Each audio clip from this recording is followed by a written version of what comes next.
नमस्कार दोस्तों। आज हमारा शीर्षक है बदलता भारत और चीन।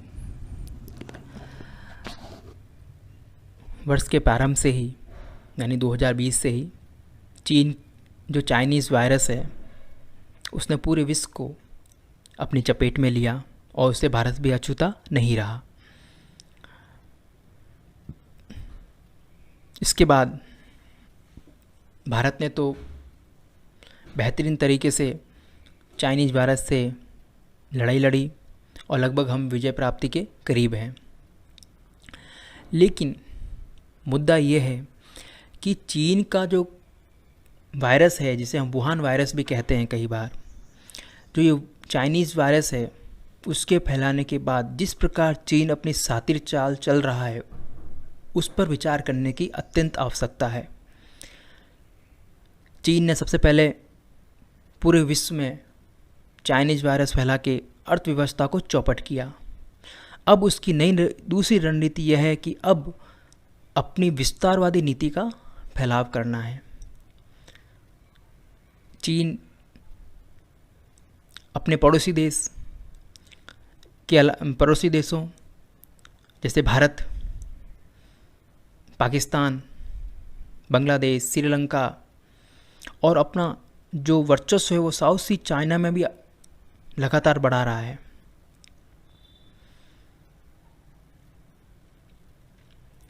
अभी हाल ही के दिनों में चीन की सेनाओं ने लद्दाख के अंदर अपने झंडे गाड़ने की कोशिश करी। भारत ने भी उसका माकूल जवाब दिया हर तरह से। और ये कोई पहली बार ऐसा नहीं हुआ है। 1962 के बाद से जो बदलता हुआ भारत और जो वैश्विक परिदृश्य में भारत की जो पहुंच है वो आपको इस कॉन्फ्लिक्ट में दिखाई देगी। सबसे पहले इससे पूर्व में लद्दाख में, इससे पूर्व भूटान के अंदर जिस प्रकार डोकलाम प्लेटू पर 72 दिन तक सेनाएं खड़ी रहीं आमने सामने, और भारत ने भूटान की सॉवरेनिटी की जिस प्रकार रक्षा की उसे पूरे विश्व ने देखा और इससे भारत का मान सम्मान पूरे विश्व में बढ़ा। लेकिन चीन अभी भी भारत को 1962 वाला ही हिंदुस्तान समझता है। उसे लगता है कि 1962 वाले भारत को जिस प्रकार उन्होंने तिब्बत के एक बड़े भूभाग पर जबरन अधिकार कर लिया, अक्सर चीन पर अधिकार किया, उसी प्रकार वो बाकी पुनः ऐसे ही घटना दोहरा देगा। परंतु अब ये संभव नहीं है। ये 1962 वाला भारत नहीं है। अब हिंदुस्तान बदल चुका है। ये नया भारत है और इस नए भारत की ये पॉलिसी है कि हम जवाब अवश्य देंगे। वर्तमान परिदृश्य में देखें तो अभी जो वर्तमान में लद्दाख में जिस प्रकार का जो कॉन्फ्लिक्ट उत्पन्न हुआ उसमें भी चीन अब परास्त होता दिखाई दे रहा है। चीन के सुर जो है नरम पड़ते नजर आ रहे हैं। चीन की बौखलाहट के दो कारण हैं। नंबर एक कि भारत ने लद्दाख और जो वहाँ पर जितने लद्दाख है और उसके आसपास के जो एरिया में जिस प्रकार भारत ने इंफ्रास्ट्रक्चर डेवलपमेंट का कार्य किया है, वहाँ पर सड़कें बनाई हैं, वहाँ पर हवाई पट्टी बनाई है, वहाँ पर एयरपोर्ट कैरियर उतारने हवाई लड़ाकू विमान उतारने के लिए इस प्रकार की सड़कों का निर्माण किया है, जिससे चीन की बौखलाहट बढ़ी है। कहीं तो ये भी खबरें आती है कि भारत ने कई प्रकार की वहाँ टनल भी बनाई है जिससे वक्त आने पर सेनाओं को सुरक्षित रखा जा सके। तो चीन की बौखलाहट का एक कारण ये है। चीन को लगता था कि भारत इस प्रकार का डेवलपमेंट कभी वहाँ कर ही नहीं पाएगा, और जब डेवलपमेंट नहीं कर पाएगा तो चीनी सेनाएं आसानी से पहुँच जाएंगी और भारतीय सेना को काफ़ी समय लगेगा वहाँ पहुँचने में, और तब तक हम उस भाग को कैप्चर कर लेंगे। परंतु ऐसा इस बार नहीं हुआ। भारतीय सेनाओं ने, जब चीन ने अपने 5000 सैनिक घाटी में लद्दाख की घाटी में तैनात किए तो भारत की ओर से भी उतने ही सैनिक तुरंत तैनात किए गए, जब चीन ने लड़ाकू विमान भेजे तो भारतीय सेनाओं ने तुरंत मिग और Su-30 लड़ाकू विमान की तैनाती की। अब भारत ने कल पुनः लद्दाख घाटी में बोफोर्स तोपों की तैनाती प्रारंभ कर दी।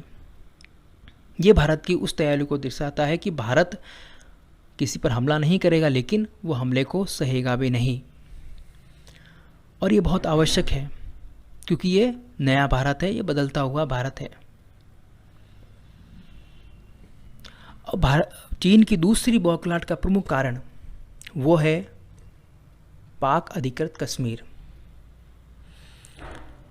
जिस प्रकार भारत ने 5 अगस्त 2019 को धारा 370 को हटाया और कश्मीर को पूर्णतया भारत में विलय कराया,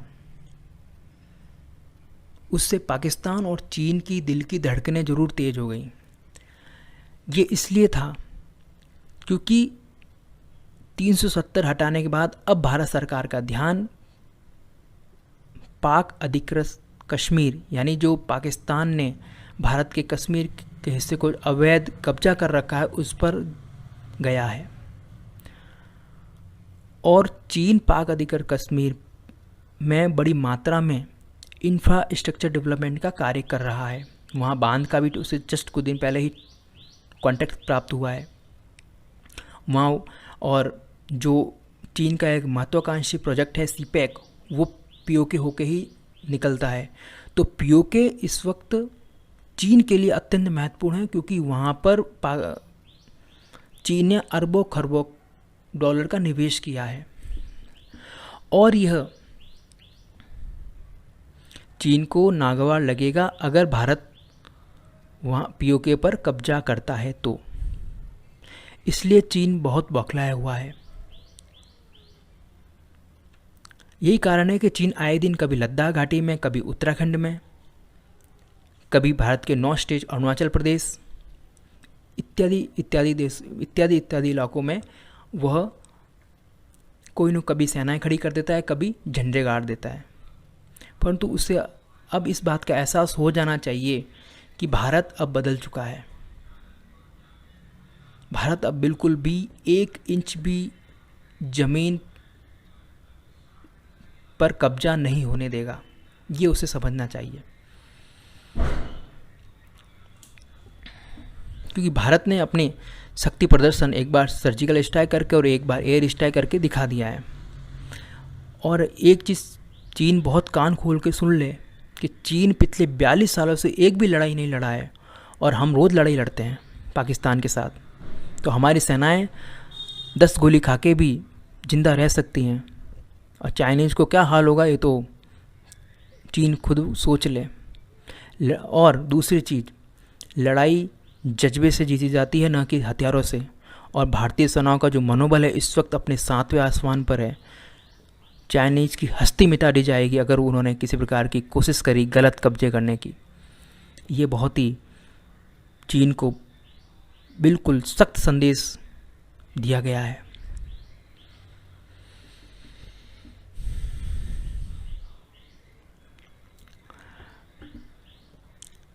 चीन पर एक प्रमुख दबाव का कारण भारत की जो कूटनीति है उसका भी बहुत बड़ा है।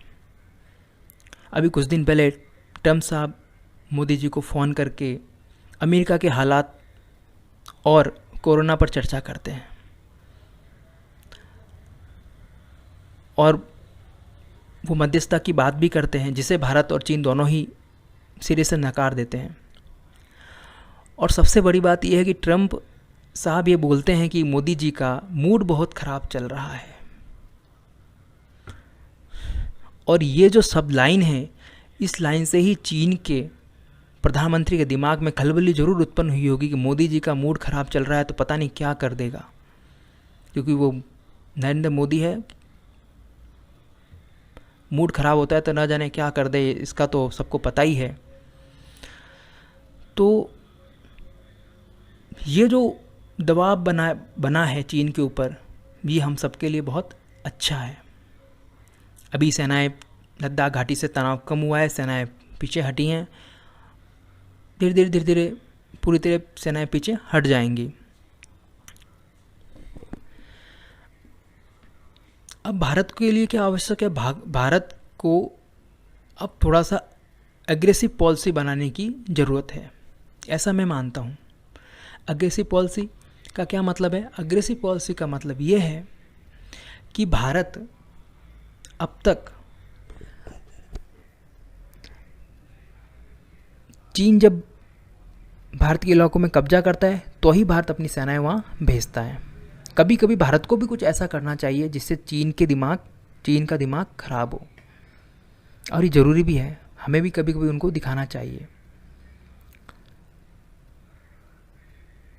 जैसे को तैसा, और इसमें कोई गलत नहीं है।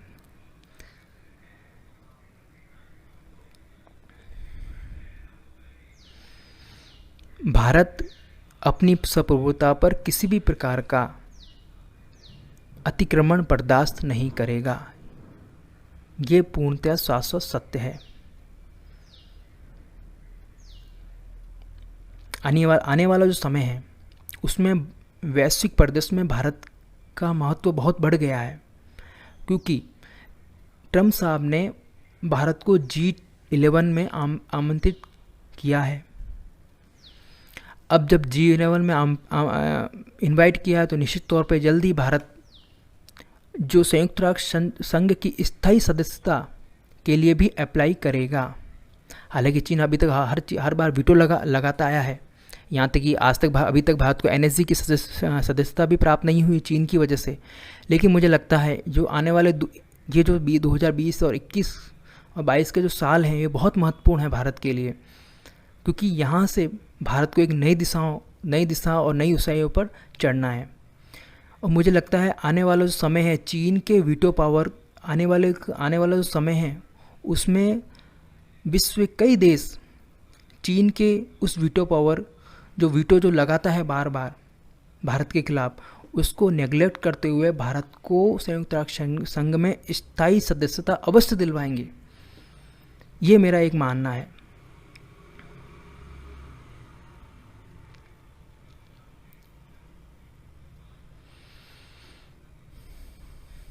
तो चीन इस चीज़ को समझ ले, भारत और चीन के संबंध अच्छे रहें। ये चीन के लिए भी उतना ही अच्छा है जितना भारत के लिए, क्योंकि भारत एक बहुत बड़ा आयातक देश है चीन का।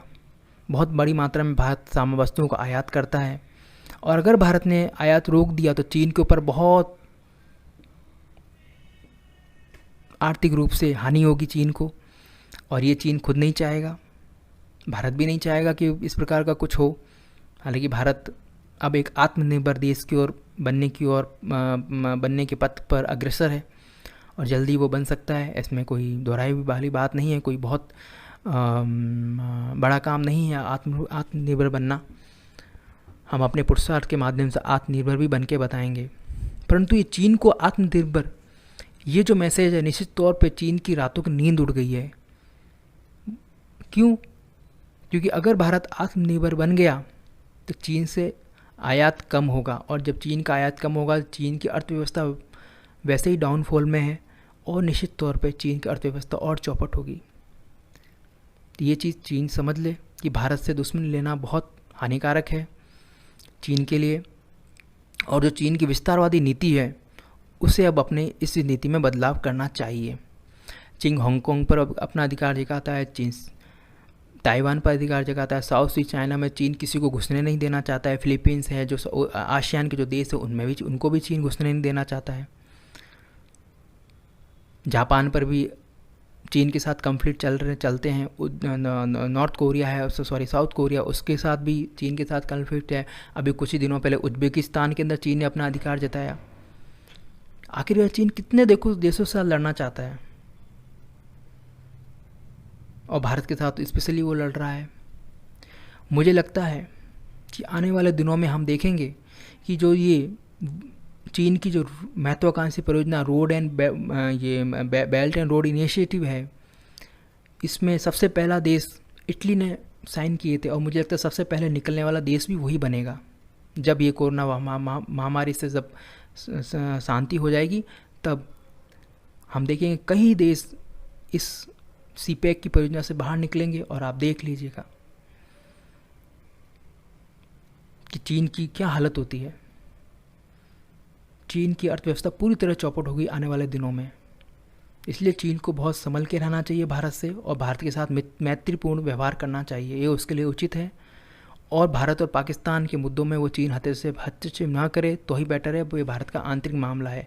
पीओके भारत का है, पूरा पाकिस्तान ही भारत का है, परंतु अभी हम फिलहाल हमें पीओके लेना है तो हम वो पीओके लेंगे, उसमें कोई दोहराई नहीं, और उसमें कोई भी गलत नहीं है। और अखंड भारत का जो एक सपना है वो अवश्य पूरा होना चाहिए। Thank you.